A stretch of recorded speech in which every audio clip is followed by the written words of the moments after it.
va y avoir 3 parties. Quel est l'intérêt du débat, d'abord. Ensuite, on verra que en mettant en place le débat, finalement, ça aboutit à questionner qu'est-ce que la catéchèse. Et qu'est-ce que la catéchèse, ça va aboutir à déplacer la place, le rôle du catéchète. Voilà, donc on va voir les dominos les uns après les autres. Alors, pourquoi, donc première partie, pourquoi finalement des débats en catéchèse? Après tout, on pourrait fonctionner autrement. Pourquoi fonctionner de temps en temps, voire régulièrement, avec des débats? C'est pas le tout de la catéchèse. C'est pas le tout de la catéchèse. C'est un outil possible, intéressant, régulièrement, dans la catéchèse. Alors, premier point, et donc juste avant de commencer, dire que, comme l'a un peu dit tout à l'heure Odile, notre expérience à Montpellier, c'est qu'on a eu la chance d'avoir Michel Tozzi, et on s'est un peu frotté entre les différences entre débats à visée philosophique et débats à visée catéchétique.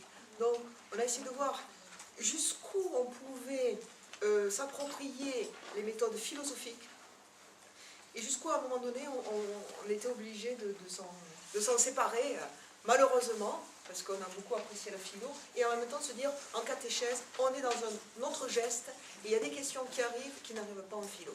Voilà. Donc l'arrière-fond de ce que je vais dire, c'est ça, pour en discuter un peu plus tout à l'heure. Donc, pourquoi faire des débats? Premier point, parce que le débat permet le questionnement. Alors, le questionnement, c'est quoi? C'est ce par quoi on interroge le sens et là où le sens nous interroge. C'est-à-dire que, plus que le résultat, ce qui nous intéresse dans le débat, c'est la cohérence qu'il permet parce que c'est le sujet qu'il a posé. À partir du moment où c'est le sujet, l'être raisonnable, la personne, on emploie les termes qu'on veut, qui va creuser son sens, qui va chercher son sens, l'aboutissement est peut-être moins important ou tout aussi important que le cheminement qui aboutit au sens qu'il trouve. Ce que disait Madame Gosselin tout à l'heure, ce qui est important, c'est le chemin lui-même, pas forcément là où on arrive. Mais il permet la cohérence. Bon. Deuxième point, il permet de prendre en compte l'expérience de chacun. Donc, la réflexion n'est pas d'abord et avant tout théorique, on l'a vu tout à l'heure, même si c'était éloigné du texte biblique, c'était tout sauf théorique.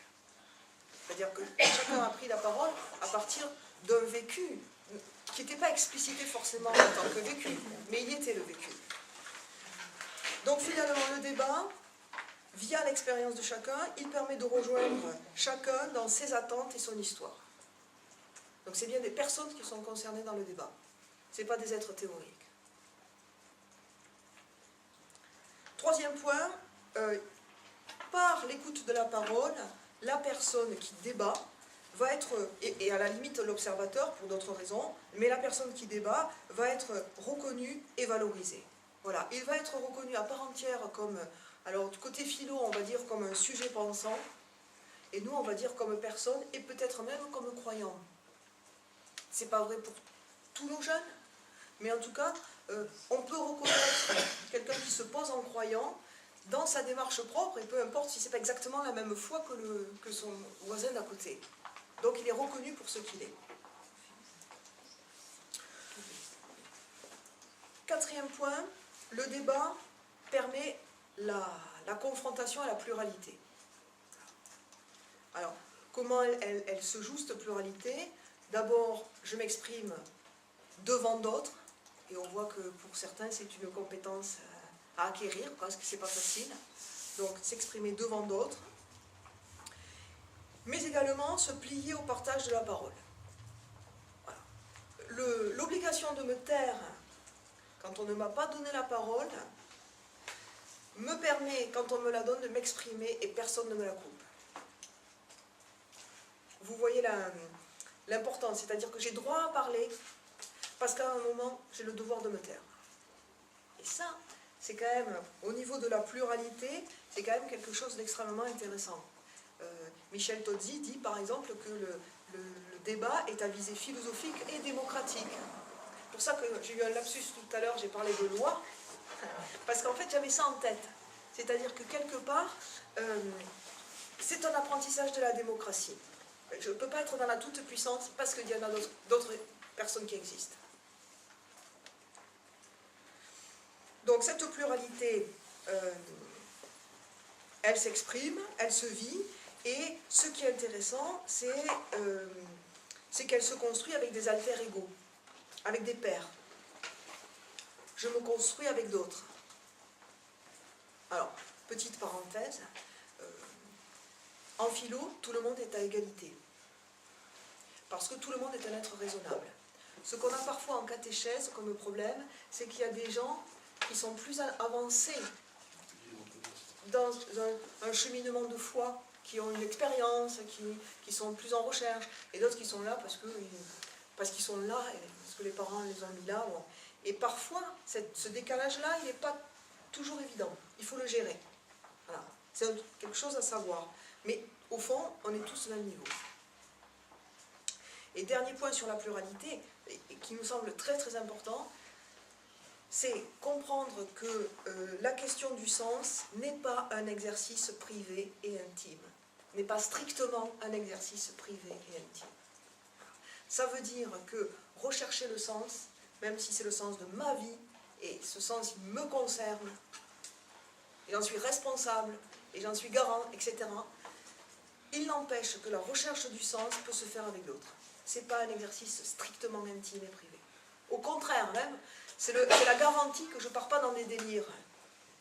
Hein? Cinquième point, je vais vite, hein? Non? Je vais vite. Mais c'est sur le site. Il est sur le site, l'exposé est sur le site. Si vous souhaitez ne pas tout prendre, vous le retrouverez.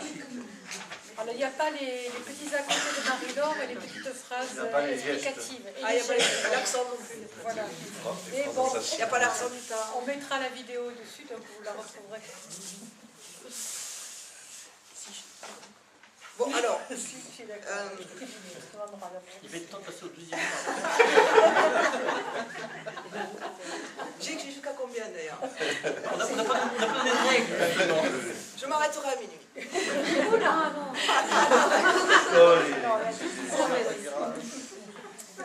Alors, je suis au quoi? Cinquième point. Cinquième point. 3, 4, 5. 5, c'est bon, on a le même. La place de la raison par rapport à la foi. Alors là aussi, hein, c'est quelque chose de très important. On a tendance parfois à faire dériver la foi sur de l'affectif. Oui. Ça arrive, je citerai personne. Mais ça arrive. Et du coup, le débat nous renvoie à la raison, à la communication. Tout à l'heure, on a parlé jusqu'où c'est communicable ou pas. Et la raison nous oblige à dire, mais à essayer de mettre des mots, à essayer de partager, à essayer d'interpréter, et donc à prendre aussi un peu de recul vis-à-vis de ce que l'on vit. Hein. Un croyant qui n'utiliserait pas sa raison, c'est un croyant fondamentaliste.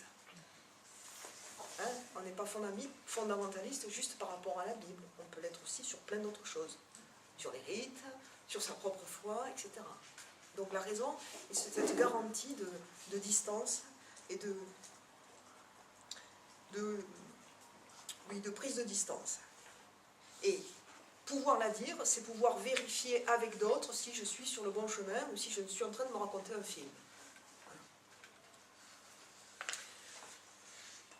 Alors, je vais aux limites. Je vais mettre le doigt là où ça fait mal. Parce que c'est sorti aussi tout à l'heure, mais globalement, on est aussi un peu gêné sur ces questions-là. C'est en catéchèse, ce qui peut faire problème, c'est que on est d'accord de donner pas mal de place aux interprétations et aux positions de chacun, mais il demeure que l'Église s'est positionnée sur un certain nombre de points.